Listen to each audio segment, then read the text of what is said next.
সুপ্রিয় শিক্ষার্থী, আশা করি তোমরা ভালো আছো। আমিও ভালো আছি। তো আজ পাকশি আইডিয়াল কলেজের অর্থনীতি ক্লাসের পক্ষ থেকে আমি মোহাম্মদ শুকুর আলী তোমাদেরকে স্বাগত জানাচ্ছি। আজকে আমরা আলোচনা করব অর্থনীতি প্রথম পত্রের 10ম অধ্যায়, অর্থাৎ মুদ্রা ও ব্যাংক ব্যবস্থা চ্যাপ্টারে আমরা আলোচনা করব। মুদ্রা ও ব্যাংক ব্যবস্থা এই চ্যাপ্টারে আমরা আলোচনা করব। তো আমরা শুরু করি।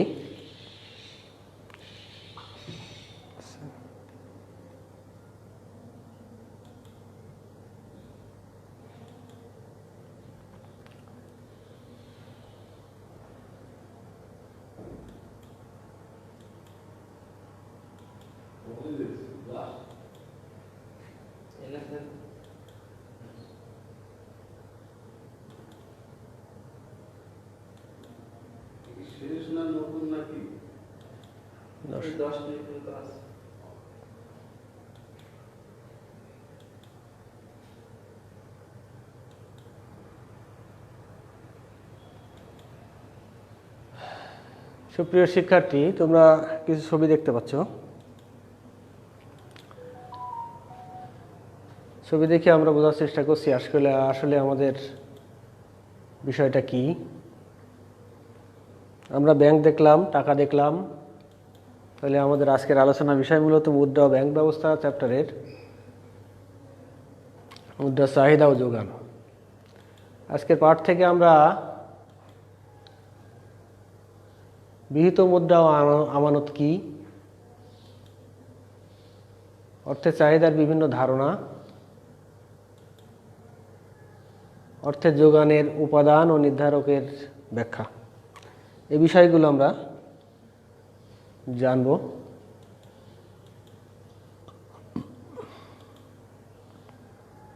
বিহিত মুদ্রা কি?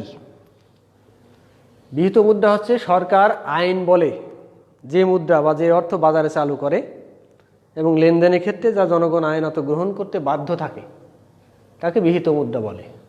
তাহলে সরকার আইন বলে যে অর্থ বাজারে চালু করে এবং লেনদেনের ক্ষেত্রে যা জনগণ আইনত গ্রহণে বাধ্য থাকে তাকে বিহিত মুদ্রা বলে, মানে জনগণ গ্রহণ করতে বাধ্য থাকে।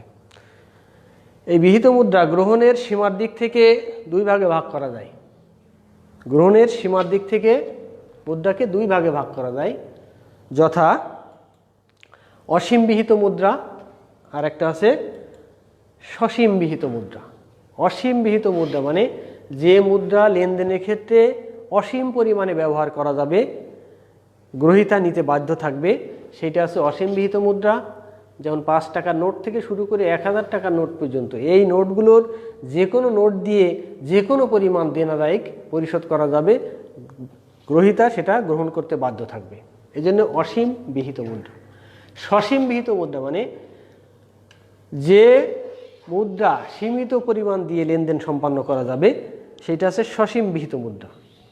দুটো মুদ্রাই গ্রহণ করতে বাধ্য, কিন্তু একটা সীমা থাকবে। এটা আছে অসীম, যে কোনো পরিমাণ লেনদেন এই টাকার নোটগুলো দিয়ে করা যাবে।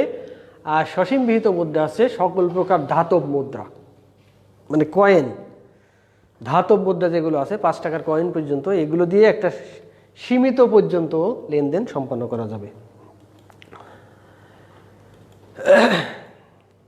তাহলে এরপরে আছে আমানত কি? আমানতের ধারণা নিই আমরা।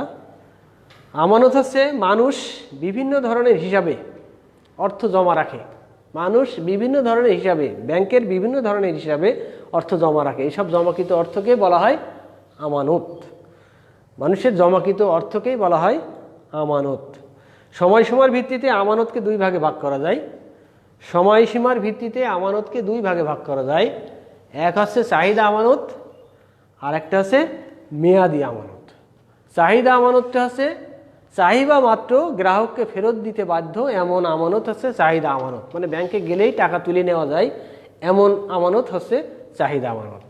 আর মেয়াদি আমানত হচ্ছে যেটা একটা নির্দিষ্ট মেয়াদ পূর্তি হওয়ার পরে টাকা ফেরত পাওয়া যায়, সেটা হচ্ছে মেয়াদি আমানত। তাহলে চাহিদা আমানত যে কোনো মুহূর্তে ব্যাংক থেকে উত্তোলন করা যায়, মেয়াদি আমানত একটা নির্দিষ্ট মেয়াদ পার হওয়ার পরে উত্তোলন করা যায়। তাহলে আমানত দুই প্রকার, চাহিদা আমানত এবং মেয়াদি আমানত। আশা করি তোমরা বুঝতে পেরেছো। এখন বিহিত মুদ্রা ও আমানতের মধ্যে একটু তফাৎ আছে। বিহিত মুদ্রাটা কি এবং আমানত কি, আমরা দুটো বিষয় ধারণা নিয়েছি। এখন এদের ভিতরে একটু পার্থক্য আছে। দেখো, বিহিত মুদ্রা হচ্ছে সরকার বা রাষ্ট্র কর্তৃক স্বীকৃত বিহিত মুদ্রা, যেটা গ্রহণ করতে বাধ্য টাকা। আমানত হচ্ছে তেমন কোনো স্বীকৃতি নেই, মানে আমানতের তেমন কোনো স্বীকৃতি নেই, সরকার বা রাষ্ট্র তেমন কোনো স্বীকৃতি দেয় না। দুই নম্বর পার্থক্য আছে, বিহিত মুদ্রার ধারণায় রাষ্ট্র বা সরকার জড়িত। বিহিত মুদ্রার বিষয়টিতে রাষ্ট্র বা সরকার সরাসরি জড়িত, কিন্তু আমানতের সাথে বা ব্যাংক বা আর্থিক প্রতিষ্ঠান জড়িত, সরকার বা রাষ্ট্র জড়িত না, এখানে ব্যাংক বা আর্থিক প্রতিষ্ঠান জড়িত। তিন নম্বর পার্থক্য হচ্ছে বিহিত মুদ্রার তারল্য খুব বেশি, তারল্য খুব বেশি, আমানতের তারল্য খুবই কম। তারল্য আছে কি, তরল সম্পদ যে কোনো পাত্রে রাখা যায়, যে কোনো আকার ধারণ করতে পারে। অনুরূপভাবে টাকাও যে কোনো জিনিসে রূপান্তরিত হতে পারে, টাকা দিয়ে যে কোনো জিনিস কিনা যায়। সেই জন্য বলা হয়েছে বিহিত মুদ্রা মানে টাকা, এর তারল্য খুব বেশি, আর আমানতের তারল্য খুব কম। বিহিত মুদ্রা গ্রহণে সবাই বাধ্য থাকে, আর আমানত গ্রহণে কাউকে বাধ্য করা যায় না। আমানত গ্রহণে কাউকে বাধ্য করা যায় না। এরপরে আছে অর্থের চাহিদা। কোনো নির্দিষ্ট সময়ে সমাজের জনগণ অর্থনৈতিক কর্মকাণ্ড বিভিন্ন প্রয়োজনে যে পরিমাণ অর্থ হাতে ধরে রাখতে চায়, ওটাকে অর্থের চাহিদা বলে। কোনো নির্দিষ্ট সময়ে সমাজের জনগণ অর্থনৈতিক কর্মকাণ্ডের বিভিন্ন প্রয়োজনে যে পরিমাণ অর্থ হাতে ধরে রাখতে চায়, সেটা হচ্ছে অর্থের চাহিদা। সাধারণত তিনটি কারণে অর্থের চাহিদা সৃষ্টি হয়ে থাকে। একটা আছে লেনদেনজনিত চাহিদা, একটা সতর্কতাজনিত চাহিদা, আর একটা আছে অর্থের ফটকা চাহিদা। সংক্ষেপে বলি, লেনদেনজনিত চাহিদা হচ্ছে দৈনন্দিন লেনদেন পরিচালনা করার জন্য মানুষ যে পরিমাণ অর্থ হাতে রাখতে চায়, সেটা আছে লেনদেনজনিত চাহিদা। সতর্কতাজনিত চাহিদা, সতর্কতাজনিত চাহিদা হচ্ছে মানুষ ভবিষ্যতে বিপদের আশঙ্কা করে বা ভবিষ্যতে নিরাপত্তার জন্য যে অর্থের চাহিদা সৃষ্টি করে, তাকে সতর্কতাজনিত চাহিদা বলে। আর তিন আছে অর্থের ফটকা চাহিদা, মানে মানুষ সুযোগ সন্ধানী হিসেবে যে অর্থটা হাতে রাখে, ব্যবসায়িক কাজে মানুষ সুযোগ সন্ধানীর উদ্দেশ্যে যে অর্থটা হাতে রাখে, সেটা হচ্ছে অর্থের ফটকা চাহিদা। অর্থের চাহিদা নির্ধারক কি কি বিষয়ে নির্ভর করে? অর্থের চাহিদা আয় স্তরের উপর নির্ভর করে। আয় স্তর বেশি হলে অর্থের চাহিদা বেশি হবে। ভোগ প্রবণতার উপর নির্ভর করে। মানুষের ভোগ প্রবণতা যদি বেশি থাকে তাহলে অর্থের চাহিদা বেশি হবে। এরপর আছে সঞ্চয় প্রবণতা। যদি মানুষের সঞ্চয় প্রবণতা বেশি হয় তাহলে নগদ অর্থের চাহিদা কম থাকবে। দাম স্তর যদি বেশি হয় অর্থের চাহিদা বেশি হবে। আয় প্রাপ্তির মেয়াদ যদি বেশি হয়, মানে 1 মাস অন্তর যদি টাকা পায় তার অর্থের চাহিদা একরকম হবে, আর প্রতিদিন যদি টাকা পায় তার অর্থের চাহিদা কম হবে।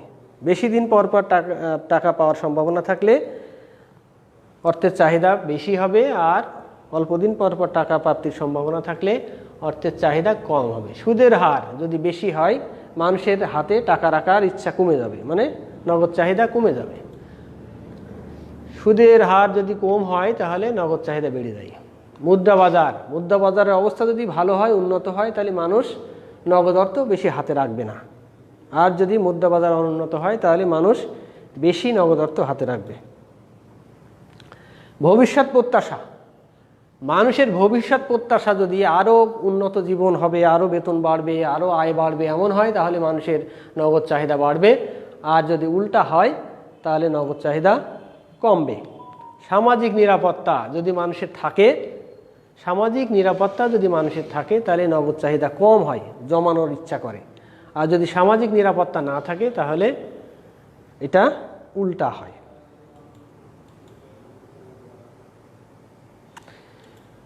এরপর হচ্ছে অর্থের যোগান। অর্থের যোগান হচ্ছে কি, একটা দেশে সরকার কর্তৃক প্রচলিত সকল প্রকার মুদ্রার সমষ্টিকে ওই দেশের মুদ্রা যোগান বলে। মানে ধাতব মুদ্রা এবং কাগজি মুদ্রার সমষ্টি, এর সমষ্টি হচ্ছে অর্থের যোগান। সরকার কর্তৃক প্রচলিত সকল প্রকার মুদ্রার সমষ্টিকে ওই দেশের মুদ্রার যোগান বলে। অর্থাৎ অর্থের যোগান বলতে জনগণের হাতের মুদ্রা, ব্যাংকে রক্ষিত চাহিদা আমানত এবং মেয়াদি আমানতের সমষ্টিকে বোঝায়। অধ্যাপক মিল্টন ফ্রিডম্যানের মতে MS equal to CU plus DD plus TD. MS হচ্ছে অর্থের যোগান, সিইউ হচ্ছে জনগণের হাতের মুদ্রা, আর ডিডি হচ্ছে চাহিদা আমানত, টিডি হচ্ছে মেয়াদি আমানত।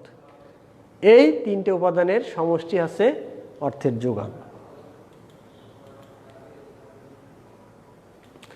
অর্থের যোগানের উপাদানগুলো দেখো, কাগজি মুদ্রা একটা উপাদান, ধাতব মুদ্রা একটা উপাদান, চাহিদা আমানত একটা উপাদান, আর মেয়াদি আমানত একটা উপাদান। অর্থের যোগানের উপাদান আছে এই চারটে: কাগজি মুদ্রা, ধাতব মুদ্রা, চাহিদা আমানত এবং মেয়াদি আমানত। অর্থের যোগানের নির্ধারক সমূহ।